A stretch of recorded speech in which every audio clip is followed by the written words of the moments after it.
Good day to you, chaps. That's my British accent. Hope you liked it. But anyway, this is section 4.7 about arithmetic sequences. So we'll talk about what those are. If you know what the word arithmetic means, it's really basic math. So this section can be about, it's really about adding, basic math, doing adding. Um, but we have two goals. The first one is I can identify and extend patterns in sequences. And then the second one is I can represent these arithmetic sequences using function notation, which we learned about last time. So, a couple vocab words, and you'll understand them a lot more when we use them. But a sequence is an ordered list of numbers that form a pattern. Doesn't matter what the pattern is, as long as you can find a pattern. An arithmetic sequence, though, is a sequence that has a common difference between consecutive terms. So you add the same amount each time as you go on, or subtract the same amount.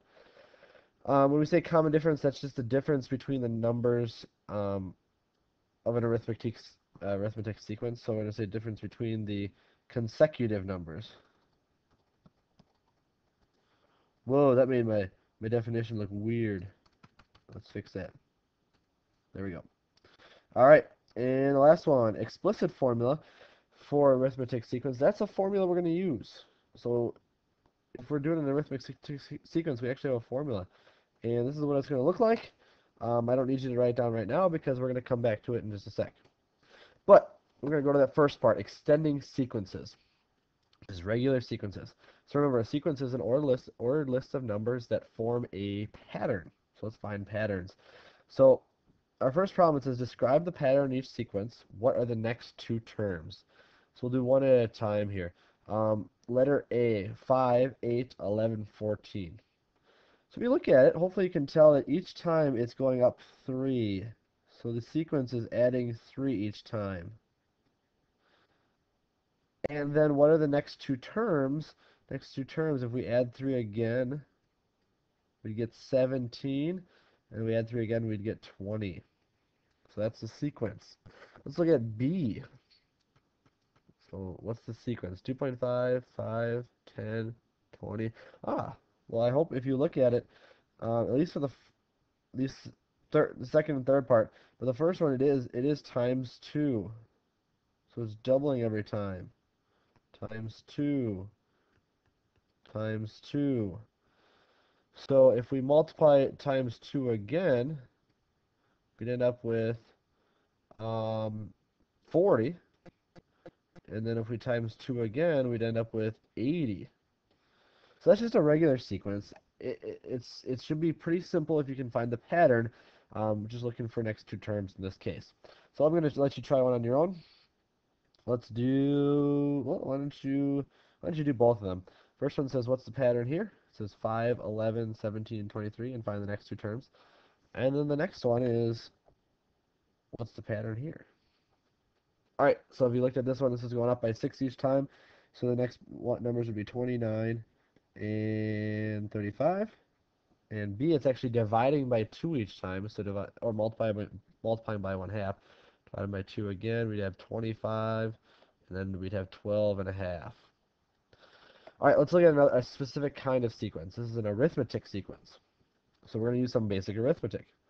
Remember, an arithmetic sequence is a sequence that has a common difference between consecutive terms. So we look at our example here. It says tell whether the sequence is arithmetic, and if it is, what is the common difference? Well, let's see.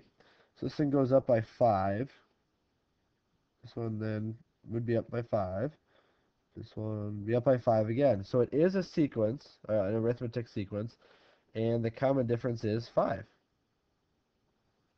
Look at this one. Arithmetic sequence. Plus 3, plus 4, plus 4. So I don't even know if there's a real pattern there, and they're not going up by a common difference, so no, it is not an arithmetic sequence. So if you try this on your own, I've got 4 here for you. You can do as all of them if you want. I'm just going to have you do, actually, you know what? I wanted you to do C. So let's undo that. I don't need you to do these two. So A and C, try those on your own. All right, so if you found A, it's going up by 7, then 7, then 8. So no, this is not an arithmetic sequence. C, we're going down 6. Oops. Down 6 again. Down 6 again.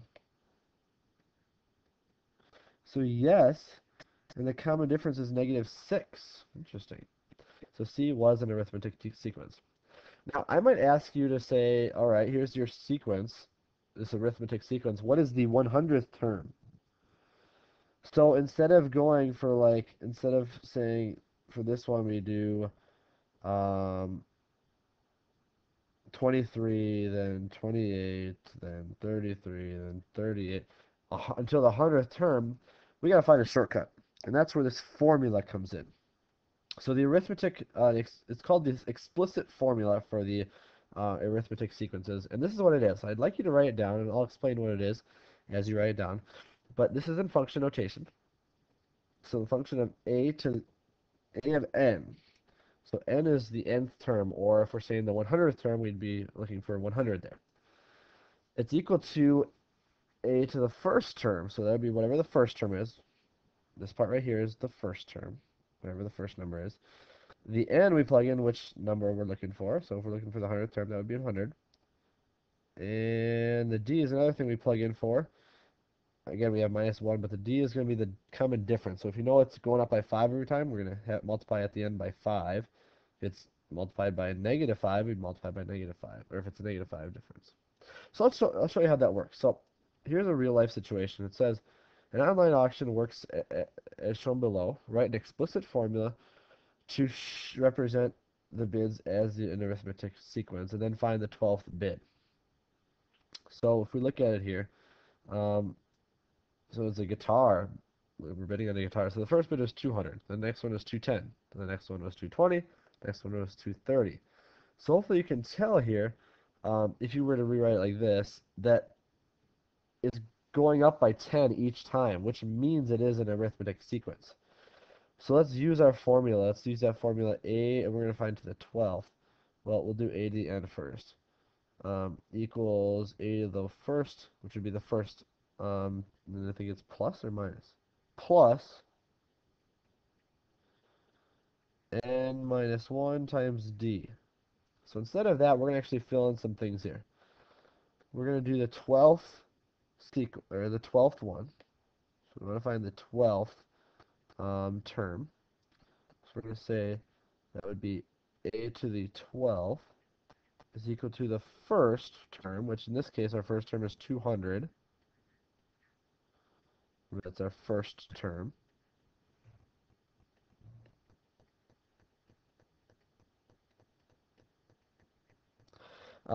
Which term we're trying to find.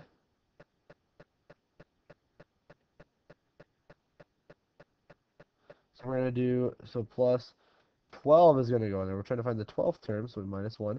And then at the end, that's going to be times the common difference, which is 10. So remember, that is the common difference.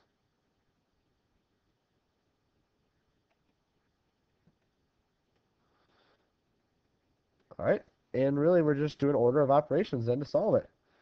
So parentheses first would mean we do 200. We do this part first. So we do 200 plus 11. That's 12 minus 1 is 11. Times 10. All right, no exponents in there. So let's do multiplication next. So we do this part right here. So it would be 200 plus 11 times 10 is 110. And then we just have addition left, which is going to be equal to 310. So the 12th term is 310. So instead of adding 10, 10, 10 for 12 times, we can tell the 12th term is going to be 310. That's the nice thing about this formula. So we're going to try one more. I would like you to use the arithmetic formula to find the 15th term in the sequence. And I'm going to actually go through this one with you. So again, we're going to use that formula. I'll write it out again. Here we go.